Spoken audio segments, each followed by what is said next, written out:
This is a guide to some of the best spots for recreational fishing in Canada, with data provided by Canadian Sport Fishing.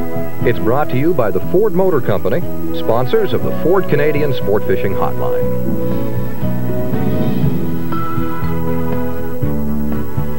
Dropping water levels means clearer water in the Skeena and Kitimat rivers in northern British Columbia.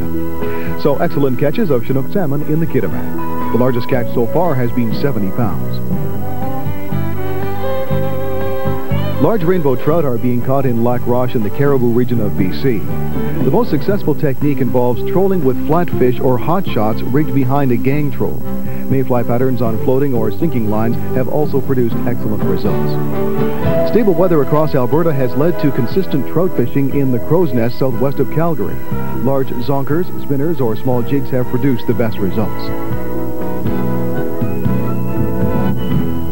There has also been excellent walleye fishing in Pine Lake near Red Deer off Highway 2.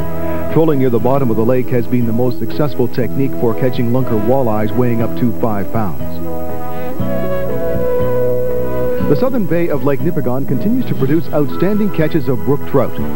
Trolling with small spinners along weed lines and rock structures in water up to 15 feet deep has produced some of the best results. The Chapleau River near Chapleau in northern Ontario is a hot spot for perch. Fish in water up to 7 feet deep along large weed beds with small minnows or with jigs suspended beneath a float.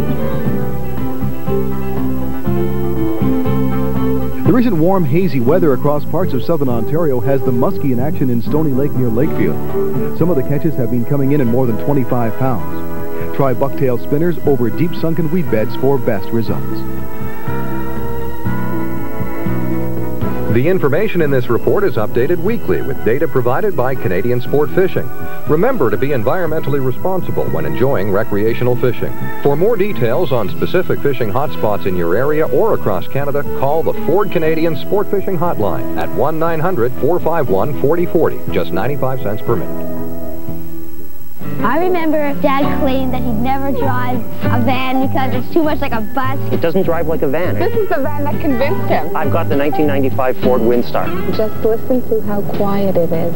Drives well, it's smooth, corners well. When I turn the corner, there's no roll. We've got the dual airbags and the ABS brakes and the side beam door thing. Parking the Windstar is very easy. The only thing that is missing is a bathroom. Coming up next, your detailed Weather Network local forecast.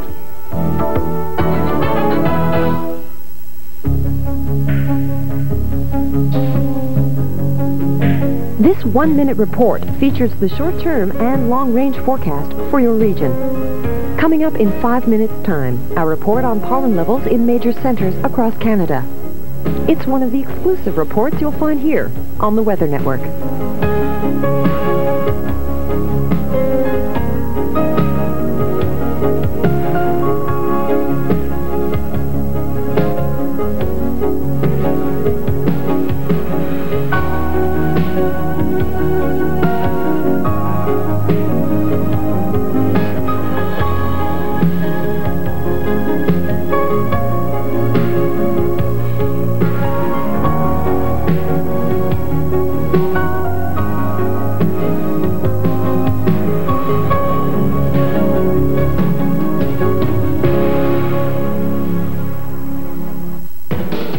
This report covers conditions in recreational marine regions.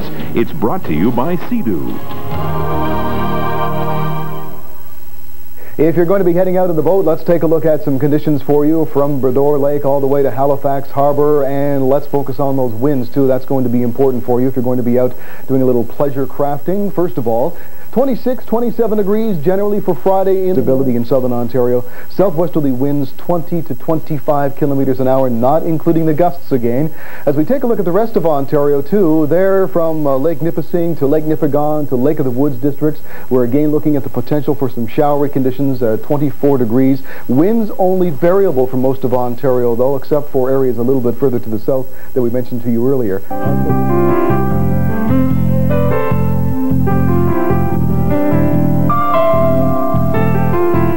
Vous êtes témoin de temps violent ou inusité, composez sans frais le numéro de notre ligne tempête et rapportez-nous vos observations.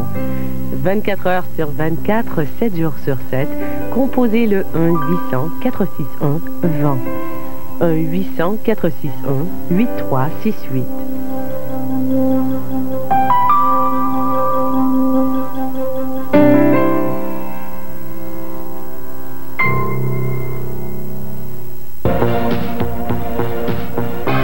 Suivent maintenant les prévisions à long terme pour les différentes régions du Québec. Une présentation de Météo Média. Météo à venir un peu plus loin dans le temps, samedi, dimanche et lundi.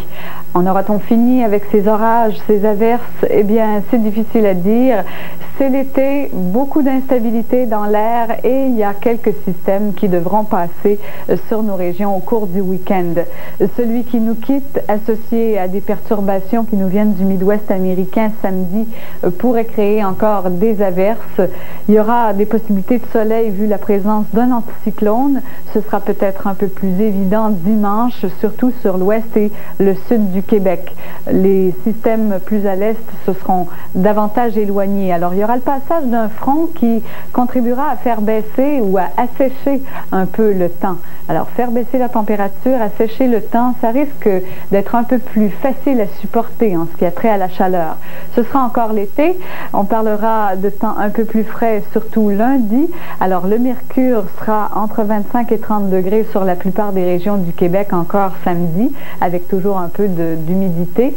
Mais cela s'assèche dimanche avec baisse du mercure pour les régions de l'ouest et pour les régions du centre du Québec lundi. Restez avec nous pour connaître les détails des 24 prochaines heures.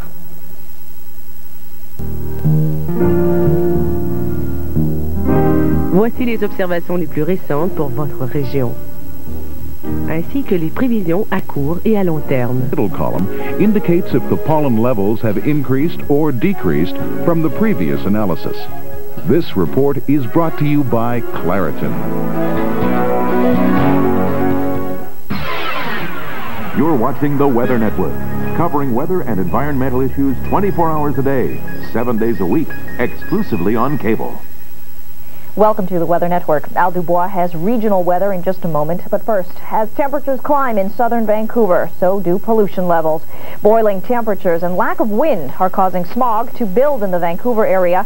An air quality advisory is underway for most of the lower Fraser Valley. Authorities are urging people to limit driving in an effort to cut down on smog. The heat wave will continue into the weekend. Al has details. Thanks, Lila, and sorry, a thread. That means something. I hope it's good.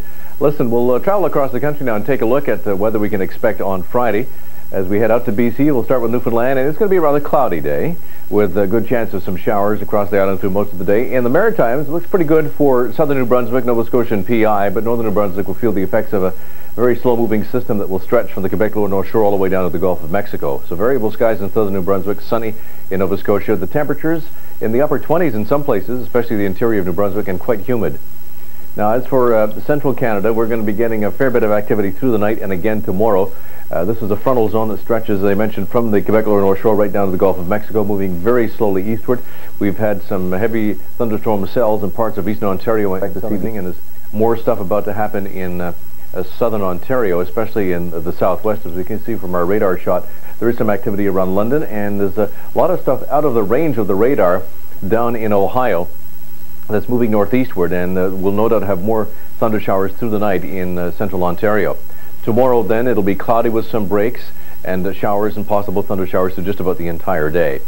In Northern Ontario, unsettled weather as well. So needless to say, severe thunderstorm watch is in effect. All the conditions are there. They're favorable for the development of severe thunderstorms. And of course, we'll keep you posted. If they start to pop up and it gets a little iffy, it'll be updated to a warning in whatever region these severe thunderstorms might appear. In Western Canada, sunshine in the morning in Manitoba, but a cold front will be coming in sometime in the afternoon, traveling through Saskatchewan.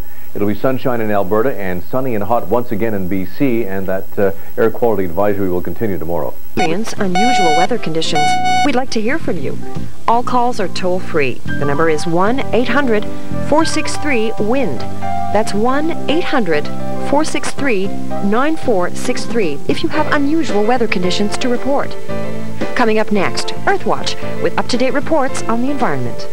You're watching the Weather Network, Canada's reliable source for weather and environmental information.